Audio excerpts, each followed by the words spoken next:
Hello friends, Amod academy पर आप सभी का स्वागत है। मैं आमोद पाल। इस वीडियो में हम लोग बॉटनी यानी वनस्पति विज्ञान की शाखाओं से 20 महत्वपूर्ण ऑब्जेक्टिव क्वेश्चन को देखेंगे, जो कि प्रत्येक एग्ज़ाम में इस टॉपिक से एक या दो क्वेश्चन मिलता है। इस वीडियो से देखने के पहले आप लोग थ्योरी वाले वीडियो को ज़रूर देखिएगा, जो कि 2 पार्ट में है, पार्ट फर्स्ट 1 एंड पार्ट 2 में। आप लोग उसको देख के इस लोग क्वेश्चन के वीडियो को देखेंगे तो आप लोगों को समझ में अच्छे से आएगा। आइए शुरुआत करते हैं बिना टाइम बर्बाद किए अपने पहले क्वेश्चन से। तो पहला क्वेश्चन है, पादप शारीर क्रिया विज्ञान यानी प्लांट फिजियोलॉजी किससे संबंधित है? ऑप्शन ए पौधों की संरचना से, ऑप्शन बी पौधों की कार्यप्रणाली से, ऑप्शन सी पौधों के वर्गीकरण से, ऑप्शन डी पौधों के विकास से। इसका सही आंसर क्या होगा आप लोग कमेंट करके बताइए। आइए क्वेश्चन को समझते हैं। क्वेश्चन क्या पूछ रहा है, पादप शरीर क्रिया विज्ञान किससे संबंधित है, यानी प्लांट फिजियोलॉजी का संबंध किससे है? ऑप्शन है पौधों की संरचना, ऑप्शन बी है पौधों की कार्यप्रणाली, ऑप्शन सी है पौधों के वर्गीकरण, ऑप्शन डी पौधों के विकास। यानी प्लांट फिजियोलॉजी पूछ रहा है, तो इसका प्लांट फिजियोलॉजी के अंतर्गत हम लोग पौधों के कार्यप्रणाली का अध्ययन करते हैं।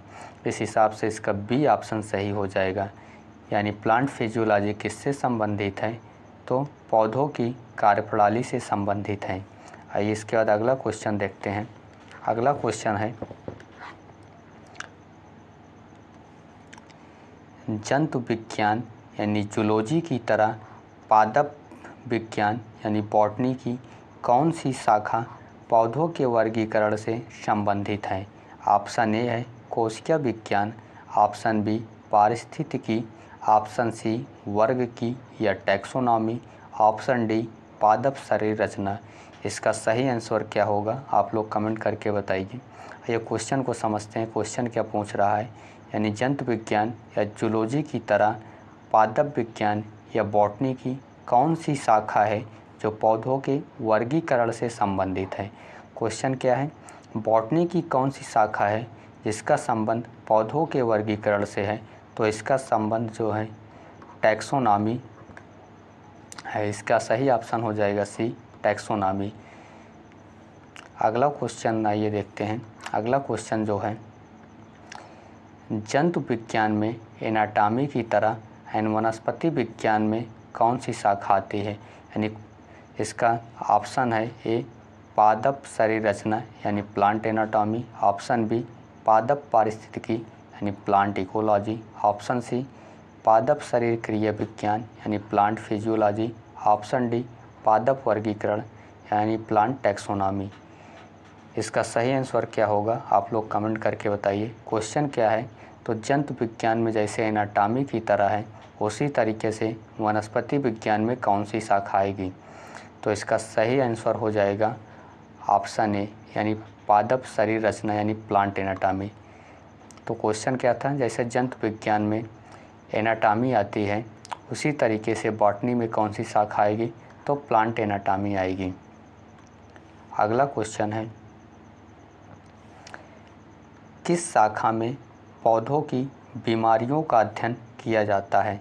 ऑप्शन ए है फाइकोलॉजी, ऑप्शन बी पादप विकृति विज्ञान यानी प्लांट पैथोलॉजी, ऑप्शन सी पादप पारिस्थितिकी, ऑप्शन डी पादप शरीर क्रिया विज्ञान। इसका सही आंसर क्या होगा आप लोग कमेंट करके बताइए। आइए क्वेश्चन को देखते हैं। क्वेश्चन क्या पूछ रहा है, यानी किस शाखा में पौधों की बीमारियों का अध्ययन करते हैं? यानी बीमारियों का अध्ययन जो है पैथोलॉजी के अंतर्गत करते हैं। किसके अंतर्गत करते हैं? पैथोलॉजी के अंतर्गत। यहाँ पूछ रहा है पौधों के अंतर्गत, यानी प्लांट पैथोलॉजी हो जाएगा। इसका सही ऑप्शन कौन सा हो जाएगा? तो ऑप्शन बी सही हो जाएगा, यानी पादप विकृति विज्ञान यानी प्लांट पैथोलॉजी। अगला क्वेश्चन क्या है, तो अगला क्वेश्चन है, पौधों के विकास और उत्पत्ति का अध्ययन किस शाखा में किया जाता है? तो ऑप्शन ए है पैलियोबॉटनी, ऑप्शन बी है इथनोबॉटनी, ऑप्शन सी है कोशिका विज्ञान, ऑप्शन डी है पादप शरीर रचना। इसका सही ऑप्शन क्या होगा आप लोग कमेंट करके बताइए। क्वेश्चन क्या है, पौधों के विकास और उत्पत्ति का अध्ययन किस शाखा में किया जाता है? तो यानी पौधों के विकास और उत्पत्ति का अध्ययन जो है पैलियोबॉटनी शाखा के अंतर्गत किया जाता है। किस शाखा के अंतर्गत? तो पैलियोबॉटनी। इसका सही ऑप्शन हो जाएगा ये पैलियोबॉटनी। अगला क्वेश्चन है, वनस्पति विज्ञान की वह शाखा जो शैवाल या एल्गी का अध्ययन करती है। ऑप्शन ए है mycology, option B phycology, option C gymnospermology, option D bryology. इसका सही ऑप्शन क्या होगा आप लोग कमेंट करके बताइए। आइए क्वेश्चन को देखते हैं। क्वेश्चन क्या कह रहा है? वनस्पति विज्ञान की वह शाखा जो शैवाल या का अध्ययन करती है। तो इसका सही ऑप्शन हो जाएगा बी फाइकोलॉजी, यानी फाइकोलॉजी के अंतर्गत जो है हम शैवाल या एल्गी का अध्ययन करते हैं। आइए अगला क्वेश्चन देखते हैं। अगला क्वेश्चन है, किस शाखा में फफूंद या फंजाई का अध्ययन किया जाता है? ऑप्शन ए है phycology, option B mycology, option C bryology, option D palaeobotany. इसका सही ऑप्शन क्या होगा आप लोग कमेंट करके बताइए। क्वेश्चन है, किस शाखा में फफूंद या फंजाई का अध्ययन किया जाता है? तो इसका सही ऑप्शन क्या होगा? बी माइकोलॉजी, यानी माइकोलॉजी के अंतर्गत हम फफूंद या फंगाई का अध्ययन करते हैं। अगला क्वेश्चन है, वनस्पति विज्ञान की कौन सी शाखा है इसमें लाइकेन का अध्ययन किया जाता है? तो ऑप्शन ए है bryology, option B phycology, option C lichenology, option D gymnospermology. ये आप लोग इसका आंसर कमेंट करके बताइए क्या सही होगा। क्वेश्चन है, वनस्पति विज्ञान की कौन सी शाखा है जिसमें लाइकेन का अध्ययन करते हैं? तो लाइकेन का अध्ययन लाइकेनोलॉजी के अंतर्गत करते हैं, लाइकेनोलॉजी। तो इसका सही ऑप्शन हो जाएगा सी लाइकेनोलॉजी। अगला क्वेश्चन है, इथनोबॉटनी का अध्ययन किससे संबंधित है? ऑप्शन ए मानव और पौधों के संबंध से, ऑप्शन बी कोशिकाओं की संरचना, ऑप्शन सी पौधों की आंतरिक संरचना, ऑप्शन डी पौधों में जल प्रवाह। इसका सही आंसर क्या होगा आप लोग कमेंट करके बताइए। क्वेश्चन क्या है, इथनोबॉटनी का अध्ययन किससे संबंधित है? तो इथनोबॉटनी का अध्ययन जो है मानव और पौधों के संबंध से संबंधित है। इसका सही ऑप्शन हो जाएगा ए, यानी इथनोबॉटनी का अध्ययन किससे संबंधित है? तो मानव और पौधों के संबंध से संबंधित है। अगला क्वेश्चन है, ब्रायोलॉजी किसका अध्ययन करती है? तो ऑप्शन ए है कवक, ऑप्शन बी मांस और लीवर रॉट्स, ऑप्शन सी शैवाल, ऑप्शन डी बीज रहित पौधे। तो इसका सही आंसर क्या होगा? तो ब्रायोलॉजी के अंतर्गत हम लोग जो है मांस और लीवर रॉट्स का अध्ययन करते हैं, इसलिए इसका सही ऑप्शन हो जाएगा बी। अगला क्वेश्चन है, कोशिका विज्ञान यानी साइटोलॉजी में अध्ययन किया जाता है। ऑप्शन ए कोशिकाओं का, ऑप्शन बी जीन का, ऑप्शन सी जंतुओं का, ऑप्शन डी बीजों का। इसका सही आंसर क्या होगा आप लोग कमेंट करके बताइए। क्वेश्चन है, कोशिका विज्ञान यानी साइटोलॉजी में अध्ययन किसका किया जाता है? तो कोशिकाओं का अध्ययन किया जाता है, इसलिए ए ऑप्शन सही हो जाएगा। यानी कोशिका विज्ञान में किसका अध्ययन किया जाता है? तो कोशिकाओं का अध्ययन किया जाता है। अगला क्वेश्चन है, जिम्नोस्पर्मोलॉजी का अध्ययन किससे संबंधित है? ऑप्शन ए पुष्पीय पौधों से, ऑप्शन बी शैवालों से, ऑप्शन सी अनावृत बीजी पौधों यानी जिम्नोस्पर्म से, ऑप्शन डी लाइकेन से। इसका सही आंसर क्या होगा आप लोग कमेंट करके बताइए। क्वेश्चन क्या है, जिम्नोस्पर्मोलॉजी का अध्ययन किससे संबंधित है? तो जिम्नोस्पर्मोलॉजी जो है अनावृत बीजी पौधों से संबंधित है। इसका सही ऑप्शन हो जाएगा सी, यानी जिम्नोस्पर्मोलॉजी का अध्ययन किससे संबंधित है?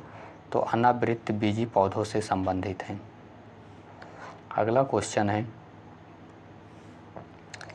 पैलियोनोलॉजी का अध्ययन करता है। ऑप्शन ए परागकणों का, ऑप्शन बी जड़ संरचना का, ऑप्शन सी बीज अंकुरण का, ऑप्शन डी पौधों की वृद्धि का।